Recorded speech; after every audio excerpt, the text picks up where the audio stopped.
Hello friends, आप देख रहे हैं हमारा यूट्यूब चैनल कॉलेज एजुकेशन। मैं आपके लिए लेकर आया हूँ प्रतिनिधि भारतीय राजनीतिक विचारक बुक से मोस्ट इम्पोर्टेंट टॉपिक। और टॉपिक का नाम है राजा के कर्तव्य या राज्य के कार्य क्षेत्र के विषय में मनु के विचार। इम्पोर्टेंट टॉपिक है। चलिए क्वेश्चन की शुरुआत करते हैं। प्राचीन भारतीय राजनीतिक विचारकों की भांति मनु ने भी अपने प्रसिद्ध ग्रंथ मनुस्मृति में राज्य के कार्य क्षेत्र का वर्णन किया है। मनु ने राजा के जो कर्तव्य बताए हैं वे ही राज्य के कार्य हैं।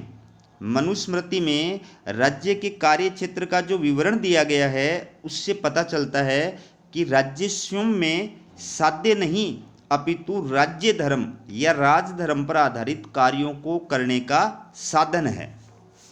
तो दोस्तों, मनु की प्रसिद्ध पुस्तक जो है उसका नाम है मनुस्मृति। और मनुस्मृति के अंदर मनु ने राजा के कर्तव्य या राज्य के कार्य क्षेत्र के बारे में अपने विचार जो है वो विस्तार से प्रस्तुत किए हैं। तो जो राजा के कर्तव्य हैं वही राज्य के कार्य क्षेत्र माना जाता है, क्योंकि मनु ने राजा, राज्य और शासक सबको एक पर्यायवाची शब्द के रूप में इस्तेमाल किया है। तो मनुस्मृति में राज्य के कार्य क्षेत्र के बारे में जो विचार व्यक्त किए हैं उनसे पता चलता है कि राज्य अपने आप में साध्य नहीं है, बल्कि वह राजधर्म का पालन करने का एक साधन मात्र है। यानी राजा के जो दायित्व बताए गए हैं वो दायित्व राजा के लिए बहुत जरूरी है। उन दायित्वों के पूरा करने पर ही राज्य का अस्तित्व टिका हुआ है और उसी के लिए राजा की उत्पत्ति हुई है, राज्य का निर्माण किया गया है, राज्य की उत्पत्ति हुई है। अब देखिए, राजा के कार्य या राज्य का कार्य क्षेत्र। पहला है प्रजा रक्षण, प्रजा की रक्षा करना। देखिए, मनुस्मृति के अनुसार प्रजा की रक्षा करना राज्य का सबसे प्रमुख कर्तव्य है। ग्रंथ में कहा गया है कि जब चारों ओर अराजकता एवं अत्याचार का माहौल था तब इस स्थिति के प्रतिकार हेतु ब्रह्मा ने राज्य की रचना की। इस प्रकार प्रजा की रक्षा ही राज्य की उत्पत्ति का प्रमुख आधार है। इसके अंतर्गत राज्य प्रमुख रूप से दो कार्य करता है।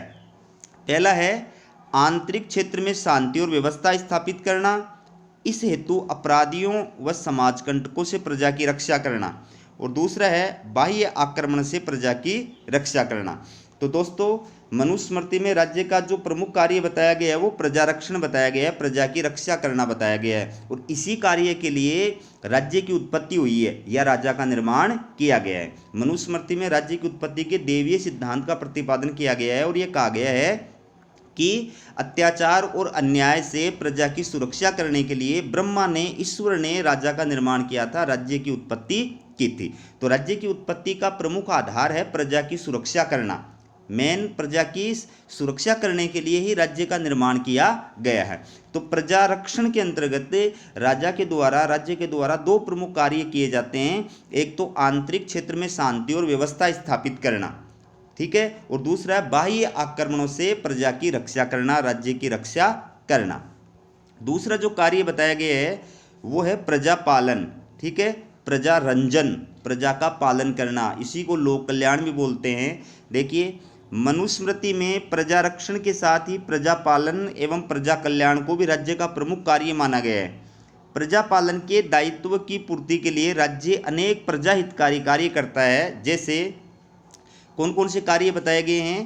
प्रजा के चारों पुरुषार्थों धर्म, अर्थ, काम और मोक्ष की स्थापना करना, समय समय पर प्रजा के सुख दुख की जानकारी प्राप्त करना, ब्राह्मणों को राजकीय अनुदान देना, कृषि की उन्नति में मदद देना और सिंचाई के साधनों का प्रबंध करना, व्यापार की उन्नति में मदद देना और इस उद्देश्य से यातायात के मार्गों का विकास करना तथा इन्हें लुटेरों से सुरक्षित करना। और इसके बाद बताया गया है अनाथ बालकों, असहाय व्यक्तियों और रोगियों की सहायता करना, विशेष रूप से इनकी संपत्ति की रक्षा करना और पाठशालाओं, देवालयों, औषधालयों एवं धर्मशालाओं का निर्माण करना। तो दोस्तों, मनुस्मृति में राज्य की उत्पत्ति का जो दूसरा आधार बताया गया है वो प्रजा कल्याण बताया गया है। राज्य का जो दूसरा कर्तव्य बताया गया है वो प्रजा कल्याण बताया गया है कि प्रजा की रक्षा करने के बाद में राजा का दूसरा दायित्व है प्रजा की भलाई के कार्य करना, प्रजा की कल्याण के कार्य करना। तो प्रजा कल्याण भी राज्य का प्रमुख दायित्व माना गया है। और प्रजा कल्याण के अंतर्गत राजा के द्वारा कौन कौन से कार्य किए जाने चाहिए, राज्य के कौन कौन से कार्य बताए गए हैं। एक तो प्रजा के चारों पुरुषार्थ, चार पुरुषार्थ बताए गए, धर्म अर्थ काम और मोक्ष। तो चारों पुरुषार्थ जो है उनकी स्थापना करना, ये देखना कि समाज के अंदर सभी लोग जो हैं वो चारों पुरुषार्थों के अनुसार आचरण करें, ठीक है, ये देखना राजा का दायित्व माना गया है। इसके अलावा राजा को समय समय पे प्रजा के सुख दुख की जानकारी प्राप्त करनी चाहिए। अपने गुप्तचरों के माध्यम से राज्य के हालातों की, प्रजा के हालातों की जानकारी उसको प्राप्त करते रहना चाहिए, ये भी उसका दायित्व है। इसके अलावा उसको राजकीय अनुदान जो है वो ब्राह्मणों को प्रदान करना चाहिए। फिर राजा को अपने राज्य के अंदर जो कृषि की उन्नति है, कृषकों का विकास है, उस पर ध्यान देना चाहिए। सिंचाई के साधनों के प्रबंध की व्यवस्था करनी चाहिए, व्यापार की उन्नति को बढ़ावा देना चाहिए। और जो यातायात के मार्ग हैं, ठीक है, उनकी रक्षा करनी चाहिए, लुटेरों से, अपराधियों से या बाकी जो चोर डकैती होते हैं उनसे जो है यातायात के मार्गों की रक्षा करनी चाहिए और यातायात के मार्गों का विकास करना चाहिए।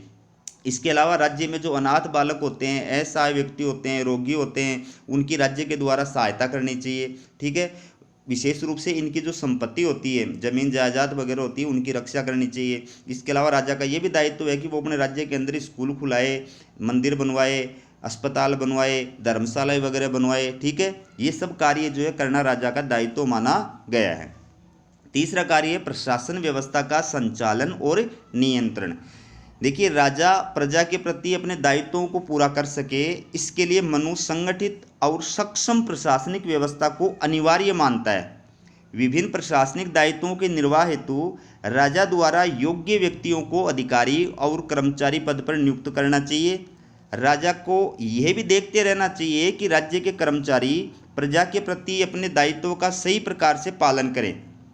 इसके लिए राजा को गुप्तचरों के माध्यम से इनकी गतिविधियों पर नियंत्रण रखना चाहिए। जो अधिकारी अनुचित और भ्रष्ट आचरण करे उसे कठोर दंड दिया जाना चाहिए। तो राज्य का अगला जो कार्य बताया गया है वो क्या बताया गया है, प्रशासन व्यवस्था का संचालन करना और प्रशासन व्यवस्था पर नियंत्रण रखना।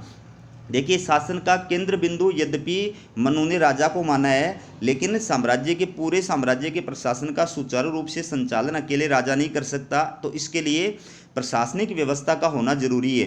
तो मनुस्मृति में प्रशासनिक व्यवस्था का भी उल्लेख किया गया है कि राजा को प्रशासन के सुचारू संचालन के लिए और कुछ अधिकारियों की, कर्मचारियों की, अध्यक्षों की, मंत्रियों की नियुक्ति करनी चाहिए, ठीक है, और उनके माध्यम से प्रशासन का संचालन करना चाहिए। साथ साथ में ये भी कहा गया है कि अधिकारी, कर्मचारी, अध्यक्ष, विभिन्न विभागों के जो अध्यक्ष हैं, मंत्री हैं, वो योग्य नियुक्त करने चाहिए। नियुक्ति से पहले गुप्तचरों के माध्यम से भली भांति उनके आचरण की, कार्य और व्यवहार की जांच करनी चाहिए। उसके पश्चात, नियुक्ति के पश्चात भी समय समय पर गुप्तचरों के माध्यम से और अधिकारियों की, कर्मचारियों की, मंत्रियों की कार्यों की जो है निगरानी करते रहना चाहिए, जाँच करते रहना चाहिए। ये पता लगाते रहना चाहिए कि कोई भी अधिकारी, कोई भी कर्मचारी अनुचित और भ्रष्ट साधनों का प्रयोग करके जनता का शोषण नहीं करे, और जो ऐसा करता है उसके खिलाफ कठोर दंड जो है उसका प्रयोग किया जाना चाहिए। इसके बाद में अर्थव्यवस्था का संचालन और नियंत्रण।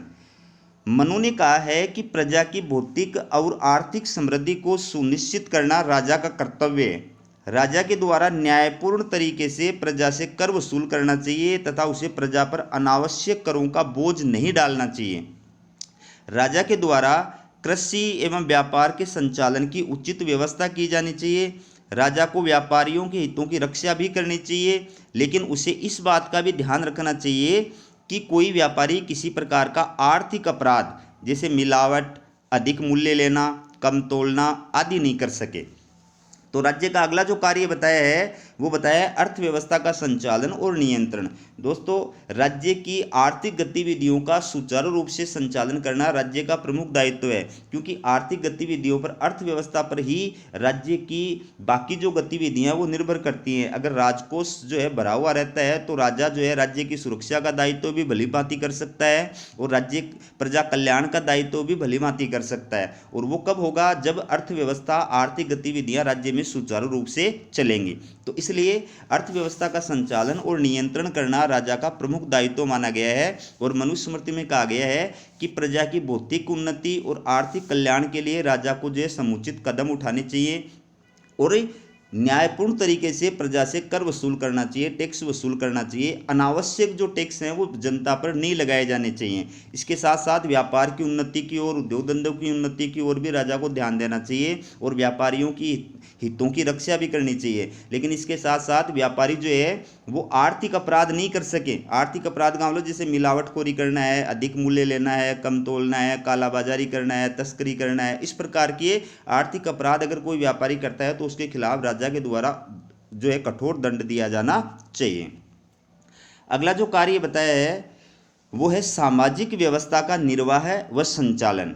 मनुस्मृति में वर्ण व आश्रम व्यवस्था को सामाजिक व्यवस्था का आधार माना है। राजा का ये दायित्व है कि चारों वर्णों ब्राह्मण, क्षत्रिय, वैश्य तथा क्षुद्र और चारों आश्रमों ब्रह्मचर्य आश्रम, गृहस्थ आश्रम, वानप्रस्थ आश्रम और संन्यास आश्रम से संबंधित कर्तव्यों का पालन कराए। मनुस्मृति में धर्म को संपूर्ण सामाजिक व्यवस्था के नियमन के लिए आवश्यक माना है। इसलिए राजा का यह दायित्व है कि वह इनकी रक्षा करे और इसके लिए आवश्यक होने पर दंड शक्ति का भी प्रयोग करे। तो दोस्तों, सामाजिक व्यवस्था का सुचारू रूप से संचालन करना और समाज के ऊपर नियंत्रण रखना, उसके लिए नियम कानून कायदे तय करना, ये भी राजा का प्रमुख दायित्व माना गया है। तो मनुस्मृति में वर्ण व्यवस्था का उल्लेख किया गया है और आश्रम व्यवस्था का उल्लेख किया गया है। वर्ण व्यवस्था के अंतर्गत उसने समाज के अंदर 4 वर्ण माने, ब्राह्मण, क्षत्रिय, वैश्य और क्षुद्र, और चारों वर्णों के अलग अलग दायित्व बताए गए हैं। ठीक है, तो राजा का यह दायित्व है कि जो चारों वर्णों के दायित्व हैं उनका सही प्रकार से निर्वहन हो। कोई भी वर्ण जो है वो अपने दायित्वों की उपेक्षा नहीं करे, समाज के अंदर वर्ण व्यवस्था का सुचारू रूप से संचालन हो, ये देखना राजा का दायित्व है। इसके अलावा जो आश्रम व्यवस्था बनाई गई है कि समाज में 4 आश्रम माने गए हैं। मनुष्य के पूरे जीवन को 4 कालों में बांटा गया है। जन्म से लेकर के 100 वर्ष तक उसका जीवन माना गया है और उसको 4 कालों में बांटा गया है, जिसके अंतर्गत जो सबसे पहले ब्रह्मचर्य आश्रम, उसके बाद में गृहस्थ आश्रम, उसके बाद में वानप्रस्थ आश्रम और संन्यास आश्रम। 25-25 वर्ष का काल जो है वो इनका निर्धारित किया गया है। और तो हर आश्रम के कर्तव्य निर्धारित किए गए हैं कि कौन से आश्रम के अंदर व्यक्तियों को, प्रजा को किस प्रकार के कर्तव्यों का पालन करना चाहिए। तो जो भी व्यक्ति इन कर्तव्यों के अनुसार आचरण नहीं करता है उसको दंडित करना प्लस इस आश्रम व्यवस्था को बनाए रखना, ये भी राजा का दायित्व माना गया है। मनुस्मृति में संपूर्ण सामाजिक जो व्यवस्था है उसका आधार धर्म को माना गया है। धर्म का मतलब यहाँ पर हिंदू, मुस्लिम, सिख, ईसाई नहीं है, बल्कि धर्म का मतलब है मनुष्य के नैतिक कर्तव्य, नैतिकतापूर्ण आचरण करते हुए अपने कर्तव्यों का पालन करना। ठीक है, तो ये धर्म जो है वो पूरी सामाजिक व्यवस्था का आधार है और इसकी रक्षा करना राजा का प्रमुख दायित्व माना गया है। और धर्म की स्थापना के लिए अगर राजा को दंड शक्ति का, बल का भी इस्तेमाल करना पड़े तो राजा को करना चाहिए। अगला जो कार्य है वो देखिए, न्याय की व्यवस्था। देखिए, मनुस्मृति के अनुसार ईश्वर ने राजा का निर्माण प्रजा में व्याप्त मत्स्य न्याय का मतलब अन्याय की समाप्ति के लिए किया था। अतः राजा का प्रमुख दायित्व है कि वह प्रजा में न्याय की स्थापना करे। राजा के द्वारा नागरिकों के आपसी विवादों का इस प्रकार निर्णय किया जाना चाहिए कि सभी व्यक्तियों में सुरक्षा की भावना और न्याय के प्रति विश्वास उत्पन्न हो सके। इसके लिए उसे पक्षपात रहित होकर कार्य करना चाहिए।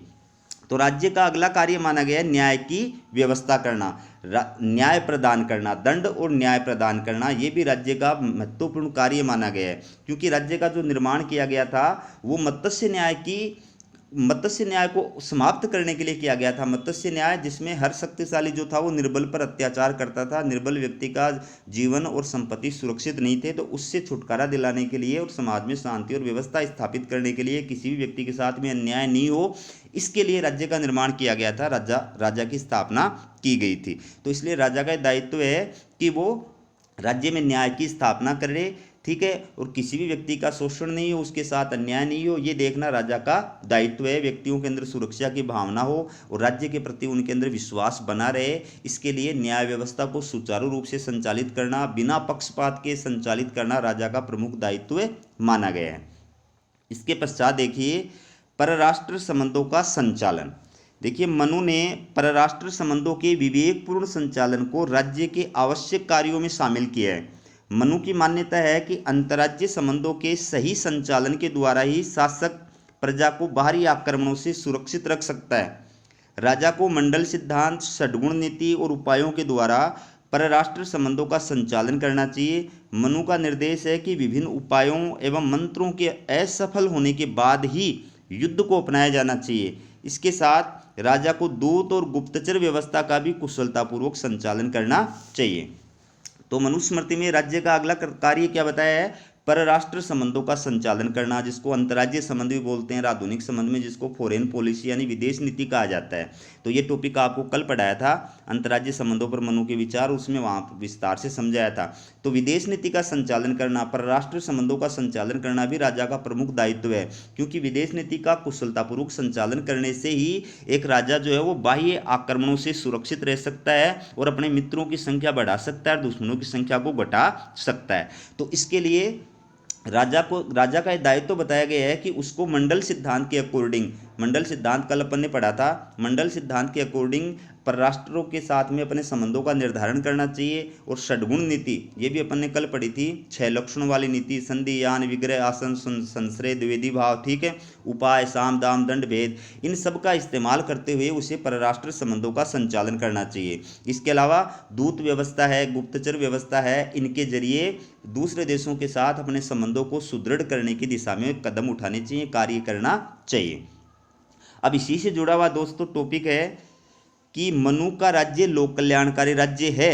तो आप क्या लिखोगे कि मनु, उपयुक्त विवेचन से स्पष्ट है कि मनु का राज्य एक लोक कल्याणकारी राज्य है। लोक कल्याणकारी राज्य किसको कहते हैं? वेलफेयर स्टेट किसको कहते हैं? जो प्रजा के कल्याण के लिए कार्य करता है, उस राज्य को लोक कल्याणकारी राज्य कहते हैं। तो मनु का राज्य भी लोक कल्याणकारी राज्य है, क्योंकि वह भी प्रजा की भलाई और कल्याण के लिए, प्रजा के हित के लिए अनेक सारे कार्य संपन्न करता है। तो बिंदु नंबर 2 का वर्णन इसमें अपेक्षित है। जो 2 नंबर का पॉइंट आपको पढ़ाया था उसका ही वर्णन यहाँ पर निष्कर्ष के रूप में आपको लिखना है। और उसके बाद में निष्कर्ष में क्या लिखोगे कि उपयुक्त विवेचन से स्पष्ट है कि मनु का राज्य लोक कल्याणकारी राज्य है, जो प्रजा के कल्याण और भलाई के लिए कार्य करता है। ठीक है, तो दोस्तों हमारा वीडियो कैसा लगा कमेंट करके जरूर बताएं। वीडियो का लिंक अपने दोस्तों के पास में शेयर करें और चैनल को सब्सक्राइब करें, ताकि महत्वपूर्ण जो टॉपिक हैं उससे रिलेटेड वीडियो आपको समय पे मिल सके। हमारा वीडियो देखने के लिए आपका बहुत बहुत धन्यवाद। एक बात और महत्वपूर्ण, अगर यही क्वेश्चन कौटिल्य का आ जाता है एग्जाम के अंदर कि कौटिल्य के अनुसार राज्य का कार्य क्षेत्र बताइए, तो भी आपको यही पॉइंट लिखने, यही वर्णन लिखना है। नाम चेंज कर देना, मनु की जगह कौटिल्य कर देना और मनुस्मृति की जगह अर्थशास्त्र कर देना, फिर सेम टू सेम उत्तर लिख दोगे तो भी आपका बिल्कुल सही माना जाएगा।